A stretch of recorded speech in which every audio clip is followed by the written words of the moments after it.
Thank you so much, Herb. Thank you so much for having me all the way in Newcastle. It's wonderful to be out here.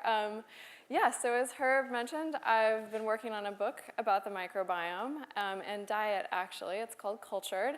It should be out actually next spring now.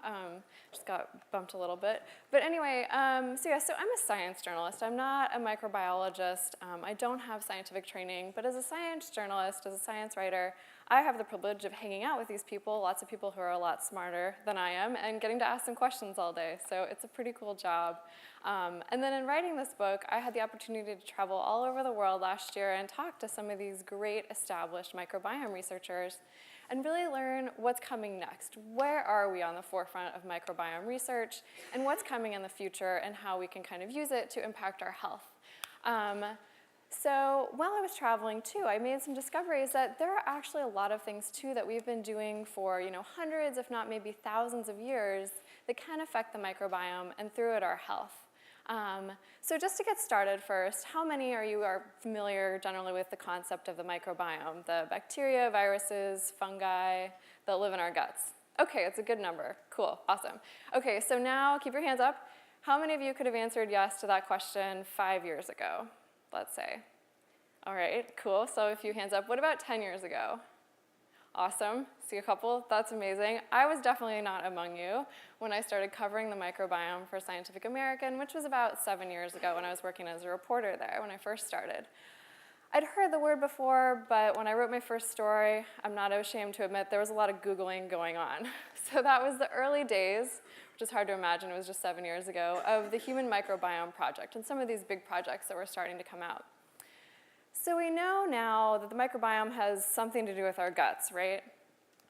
So when I say gut in this context, we're not talking about our beer guts, of course, or even our stomachs, which was kind of news to me, or even the small intestine. We're talking here about the large intestine, the colon. Surprise! So that's where we're going to be for the rest of the talk. Sorry. I'm glad we're safe enough distance from lunch.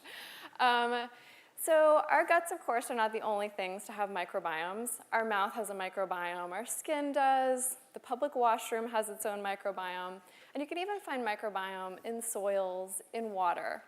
And actually, these were the first places that scientists started to encounter this idea of the microbiome, this idea of organisms living together in a network. And this makes sense. It's a biome, it's an ecological concept. And so this, kind of biome that we're starting to learn about, it just happens to be made out of organisms that are too small for us to see with the naked eye. So it took a little while for us to transition this idea from ecology and start to apply it to our own bodies and translate that to health. So I think, though, that there's another reason that we were a little late to the microbiome party as humans, and that the human gut, like any environment, the organisms that live there are really well adapted to being in our guts. Not so well adapted to being out here. But for a really long time, the best way we had to study microorganisms was to grow them in a lab. And so the environment in our colons is a lot different than the environment out here, at least we hope so. In our guts, it's very hot, it's acidic, and most importantly, it's lacking in oxygen. So trying to grow organisms from the gut from samples, which, sorry if we're talking about fecal samples here, didn't always go so well. I kind of like to use the metaphor of if you wanted to see the amazing diversity of plants and animals that live in the rainforest, and to do that, you couldn't go to the rainforest, so you just had to scoop up a little bit of the rainforest and take it back to your home environment to study, and say that was the desert. So when you checked back on the sample in the desert a little while later, you'd kind of look around and be like, well, the rainforest seems pretty boring, there's not a lot going on. Not a lot would have survived. So probably say, all right, rainforest out, let's look for something more interesting to study. So that's pretty much where we were. And if any species really did survive, they would probably be the really kind of invasive ones, the ones we would probably call weeds. So for a long time, this is pretty much all researchers saw. We thought, well, maybe the human body just isn't that hospitable for microorganisms. I mean, it's pretty acidic, it's hot, like I said, not a lot of oxygen. And we really only started to, catch a strain or here or there when it was something that could make us sick, like a certain strain of E. coli. Eventually, of course, we developed the technology in the lab to culture things in anaerobic, oxygen-free environments. So we were able to pick up a few more bugs that live in our guts, but it was still pretty slim pickings for a long time. So what has happened in the last 10 years now that most of us at least have heard this term, have a feeling like there's something going on down there? Genetic sequencing, of course. Now, we don't have to be able to read this. This is just kind of a general map of some of the species that they've found through the Human Microbiome Project, just to get a sense of the amazing diversity that we're finding out is in there. And so genetic sequencing, of course, you don't have to culture organisms, you don't have to worry about the environment, you just take a very small swipe of a sample, run it through the processor, and then out the other end, no pun intended, you get a cast list, basically, of who is there. You get a readout of all these organisms. They don't have to be alive, we just have the genetic signature that they've been there, they've been through there. So this is really amazing. We are host to organisms from every single domain of life. And they're constantly changing. There are hundreds, if not thousands, of species inside and on you right now, and they're changing hour by hour, minute by minute, and they were there from our first day of life, they'll be there for the rest of our life. So this was really amazing to me. This is kind of where I first started encountering the microbiome, was when we were getting these first readouts. And it's kind of like the early days of the naturalists in the 17th and 18th century. They were going out and just exploring these uncharted territories, and they were cataloging things and counting things, and it was kind of a revelation of what diversity is out there, and just trying to figure out how it might be interacting. So this is all well and good, and it's really was quite a revelation to me, especially as someone who grew up in kind of the late 20th century. Our household growing up seemed like kind of a warfare on germs, kind of any bug was bad. I mean, I did grow up in a household with 2 younger brothers, and we all know younger brothers are covered in germs and bugs and who knows what else. But it seemed like there were handy wipes and then hand sanitizers and antibiotics at every turn. So it's kind of a revelation that we're covered with these non-evil bugs. And as we're starting to learn, new studies are coming out. We've kind of, we're still looking to see who's there, but we're kind of moving on past that point now. Now we can start to look at interactions between bugs and with our own health. And we're starting to learn that really our health actually may depend greatly on these bugs, and like Herb said, also may impact our mental well-being, as well as possibly even our behavior. So I won't go through this slide in complete detail, but it's just a great kind of tour through the microbiome and how it's interacting with our body. So down here we have our happy little gut bugs. This barrier here is the lining of the gut, which I'll note is only one single cell thick. And our gut bugs are really important for keeping that intact, because you don't want what's in the colon generally in the rest of your body. Up here is the brain, of course. So one of the more important interactions, of course, is with the immune system. And if you can think, this makes perfect sense. The immune system is in charge of sorting out human cells from non-human cells, and then deciding which one of those cells to attack. So from that perspective, it's almost kind of amazing that we have a microbiome at all. I mean, these are non-human cells inhabiting our body all the time. And for the immune system to tolerate that, and even encourage it perhaps, you have to understand there must be some kind of really engaging conversation happening, not only through our lifetimes, but also over the course of evolution, to allow all these bugs to exist in our human body. In the center here, we have the vagus nerve here, which runs from the gut up to the brainstem and controls a lot of essential functions in the body, more communication between the gut and the brain. We also have kind of scattered around here neurotransmitters, and we think of neurotransmitters as happening primarily in the brain, and that's true for the large part. But one important neurotransmitter, especially serotonin, is very related to mood regulation. The bulk of that is actually produced in the gut, in the world of the microbes. So they probably play a role there as well. And then finally, we have hormones. And hormones, of course, we know aren't just for puberty. They're with us our whole lives, and they affect a lot of other things. A couple of them you'll encounter several times a day, and that's the hormone that makes us feel hungry and the one that makes us feel full or know when we've had enough food. And so these are some other ways that kind of this communication between the gut, the realm of the microbes, is interacting with our brain and the rest of our body. So we're finally starting to be able to tie these things together, and we're learning some really interesting things about the way the microbiome affects health. Some of them are minor, and some of them are really quite serious. And some of the more serious one of the more serious ones is called Clostridium difficile, or C. diff.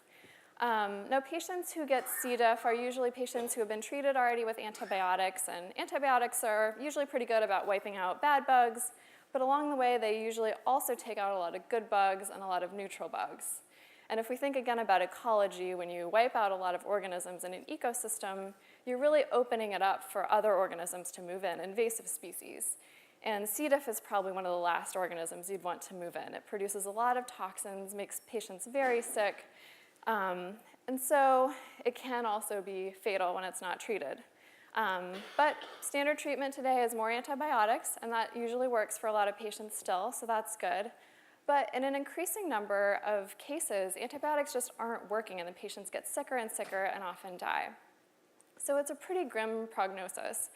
So patients and families are really kind of looking for anything. They're basically willing to try just about anything to try to treat this condition, including something as crude sounding as a fecal microbial transplant.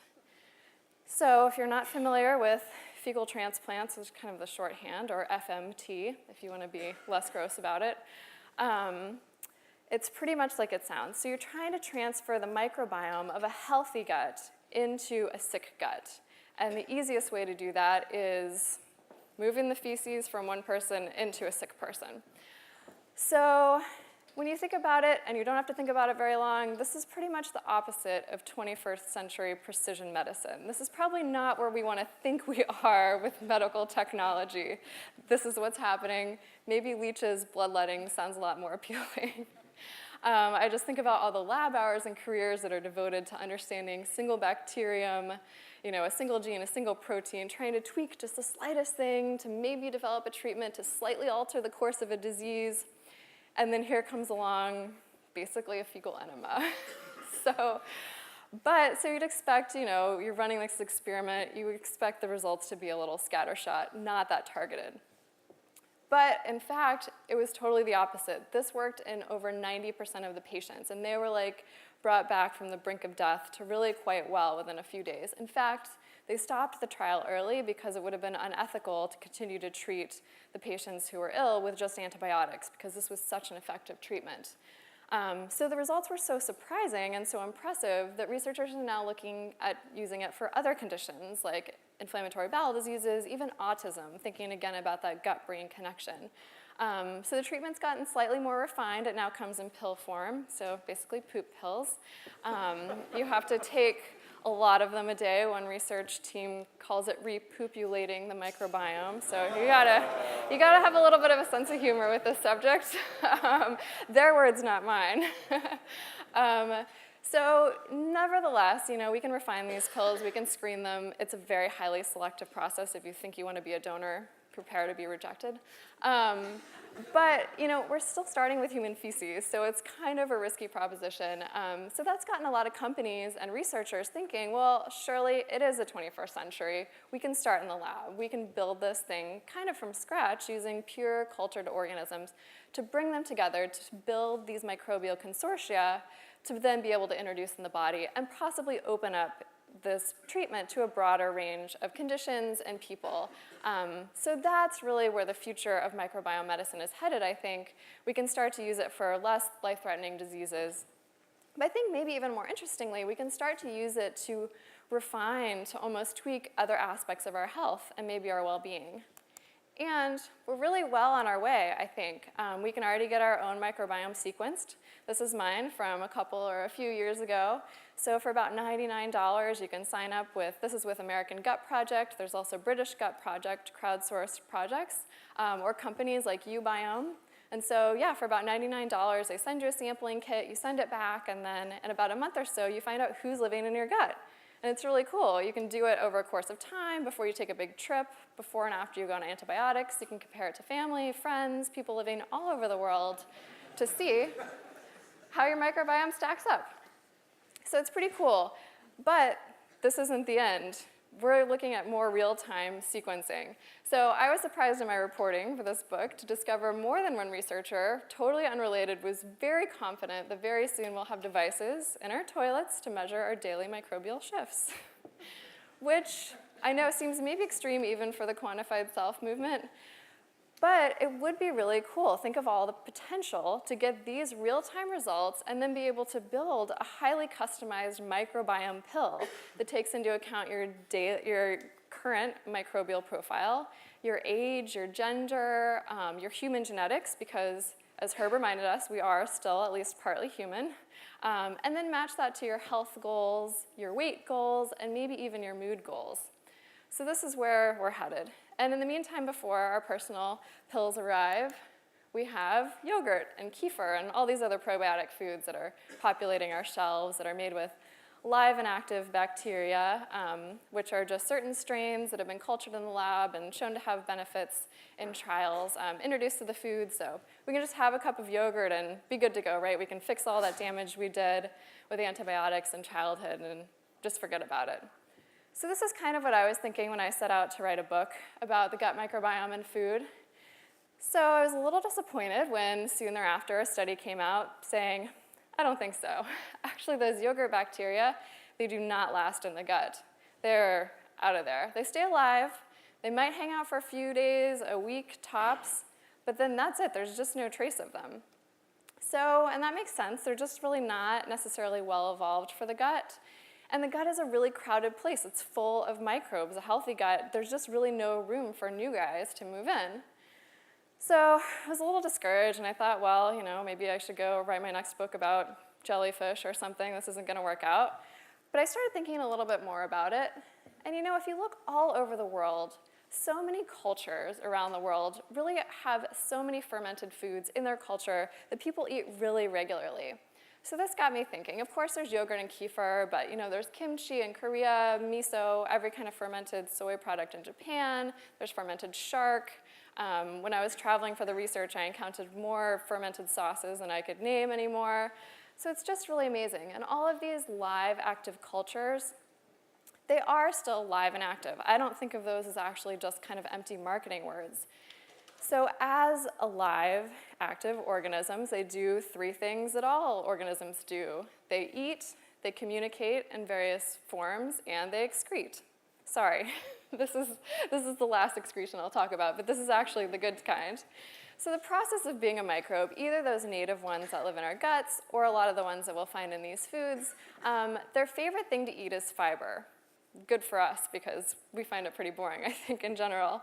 So they love these super dense fibers called prebiotic fibers. These are fibers that our body actually doesn't make the enzymes to digest. We've actually outsourced that to our bugs.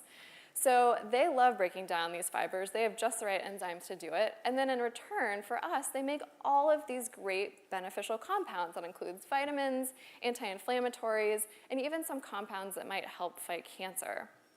Now, just a quick caveat, of course, not all food that's made via fermentation comes out with live microbes in the end. So unfortunately, things like wine, most commercial beer, sourdough bread, you're not necessarily getting live microbes. But if you look in all of these cultures throughout the world, a lot of these products really do deliver live microbes, whether they're bacteria or yeasts, to the consumer, especially if they're prepared in the traditional way and not pasteurized along the way. So there are really kind of two main lessons I kind of gather looking at all these foods and thinking about the microbiome and what we know about the science. Looking at these foods in their context, the first one is that because we know that these live active cultures don't just set up shop in our guts, they're pretty much gone. To see any kind of these benefits that we think we might be getting from them, you have to eat them constantly. And that's why, in Greece, you don't eat yogurt once or twice a month, you eat it once or twice a day. Same with kimchi in Korea, miso in Japan. These foods are an integral part of daily life. We just, generally one doesn't think about eating them. They're just an inherent part of the culture. So constant microbes, constant life flood, it almost doesn't matter that they don't set up shop because they're always there. You're just always eating them. And the second lesson is that these fermented foods are totally wild. So they're not fermented, they're not made in these, pristine metal vats and these food manufacturing facilities. They're being cultured out on the back porch. They're being cultured in these old, ceramic vessels that are buried in the ground. Or I got to see these huge wooden miso barrels in Japan that they still make miso in. They're used for 100 years at a time. So microbes are coming into these foods from everywhere, from the environment, from the vessels they're being made in, even from the bare human hands that are being made to mix them, basically. So it's kind of a slurry of all of these microbes. And it sounds, maybe not that safe in our age of food safety culture, but it's really getting to the point where we understand how traditions and how cultures have been able to make these safe and to guarantee their safety because we control certain elements of the environment. Anyway, so I think at the end of the day, we shouldn't despair. We can still wait for our personal microbiome pills. But when we think about our bodies, we've thought about, in kind of the evolutionary perspective, we've looked at food as what nourishes our human cells. You know, we need the right proteins, the right fats, the right vitamins and minerals. But I think it's kind of impossible, actually. We've gotten to this point without eating at least a little bit for our microbes. So maybe it's time, while we wait for our microbiome pills, to reculture ourselves. And personally, kimchi is not even my favorite fermented food, but I'd much rather have a little plate of kimchi than a bottle of poop pills. So, thank you.